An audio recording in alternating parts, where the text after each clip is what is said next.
Sebelum Dajjal Mahdi muncul, mereka sudah ada. Mereka sudah ada. Beberapa ulama kita sudah dikasih visi dan mereka bisa melihat. Beberapa sudah mimpi, beberapa sudah mengalami pengalaman rohani, bertemu dengan sosok Al-Mahdi, bertemu dengan sosok Dajjal. Udah ketemu, Pak. Beberapa mereka udah melihat di mana si Dajjal itu, di mana Imam Mahdi itu. Jadi sosoknya sudah ada. Tapi kapan Allah keluarkan dua-duanya? Maka terjadilah perang besar dulu yang disebut Al-Malhamah Al-Kubra. Tapi di perang Malhamah itu sebenarnya Imam Mahdi sudah keluar, cuma belum semua orang tahu. Dajjal pun sudah bergerak, tapi di belakang layar. Keluarlah kemudian puncaknya, jika Dajjal keluarnya 40 hari 40 malam. Al-Mahdi itu dia saktinya luar biasa. Semua keilmuan yang pernah ada di masa lalu itu ada pada beliau. Maka Al-Mahdi nggak pernah takut sama Dajjal. Hidupnya santai karena dia mengenal Allah. Ala inna awliya Allah la khaufun alaihim wa lahum yahzanun. Para wali nggak ada takutnya. Jadi antum kalau cemas ini nur kewaliannya hilang udah. Al-Mahdi itu presidennya, pemimpinnya para wali. Pasti dia paling tenang di saat semua orang ribut, semua orang cemas. Kita baru dapat isu Dukhon 15 Ramadan tahun lalu, cemas gak?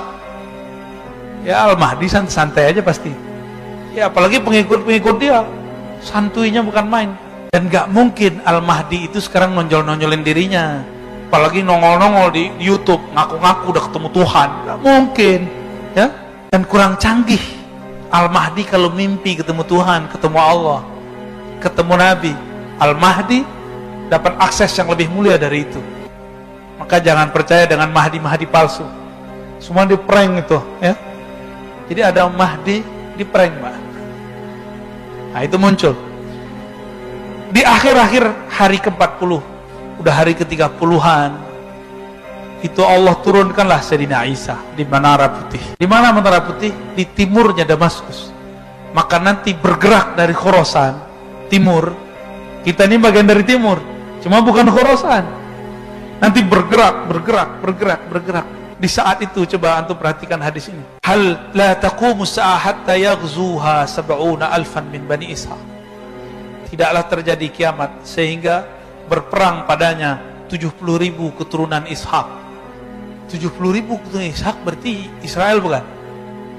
Tuh, aneh disebut tadi Taliban itu keturunan Kabilah Fustun, salah satu keturunan Bani Ishaq. Ini nubuat Nabi nih. Maka jangan mau dia bawa bendera la ilaha illallah, mau dia bawa bendera apa, yang penting dia keturunan Bani Ishaq. Mereka nggak nolak kok, Pak. Mereka nggak nolak kalau mereka keturunan Ishaq.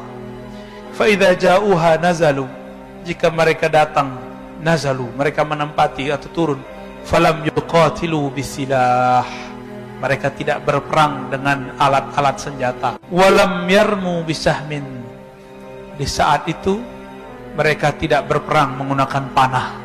Berarti olahraga akhir zaman apa dong?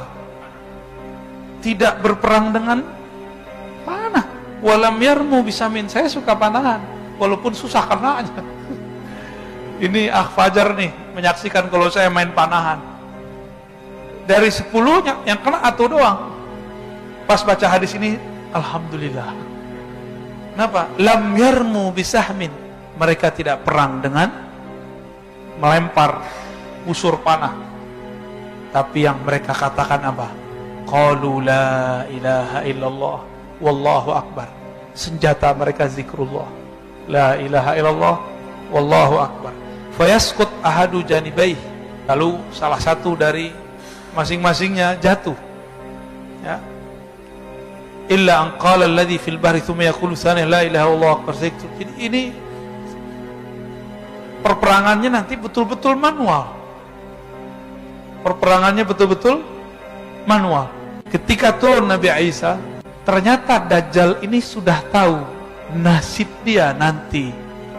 Yang akan menebas lehernya itu Nabi Isa. Makanya Nabi Isa di waktu beliau masih hidup di zaman Bani Israel, umur 33 tahun lebih beberapa bulan, beliau kemudian dikhianati oleh salah satu muridnya sendiri yang nyamar jadi pengikutnya, namanya Yudas Iskariot. Ternyata Yudas Iskariot itu adalah samaran dari Samiri. Samiri ini nggak tahu kemana hilang. Mungkin dia mengira Nabi Isa sudah mati. Tapi dengan ada kajian-kajian begini, muncul Nabi Muhammad mengabarkan Isa belum mati. Kagetlah dia, muncul ketakutan lagi. Jadi Samiri itu alias Dajjal takutnya sama sosok Isa, karena dia dikasih tahu, kamu nasibmu berakhir di tangan Nabi Isa. Jadi nanti setiap kali ketemu Nabi Isa, terlihat jauh saja, itu Dajjal langsung pergi. Apa kata orang sini? Jiper apa? Nabi Isa dikabur dia, Pak. Disebutkan di hadis, dia meleleh seperti garam. Garam kepanasan meleleh. Maksudnya ketakutan. Jadi Dajjal tuh nggak pernah takut kecuali Nabi. Menurut antum, Al-Mahdi ini kurang sakti atau gimana? Kok Nabi Isa yang bunuh? Ketika Nabi Isa turun, Nabi Isa masuk ke satu masjid di salah satu wilayah di Syam. Kita nggak tahu nama masjidnya apa, kan belum dikabarkan, di hadis cuma begitu doang. Di dalam masjid sudah berkumpul umat Islam, di luar berjaga. Ternyata nggak jauh dari situ pasukan Dajjal sudah mau menembus, tapi nggak berani dekat. Saat itu Nabi Isa datang, Nabi Isa dipersilakan jadi imam. Apa kata beliau? Tidak, engkaulah yang jadi imam, wahai Mahdi. Coba bayangin, wali dari Nabi Muhammad, keturunan Nabi Muhammad, jadi imam di belakangnya Nabi Isa. Kok bisa? Nabi Isa nanti statusnya bukan sebagai nabi, statusnya sebagai wali. Karena Nabi bersabda, la nabiyya ba'di, tidak ada lagi nabi setelahku. Jika ada nabi turun setelahku, pangkatnya bukan sebagai nabi, pangkatnya sebagai wali.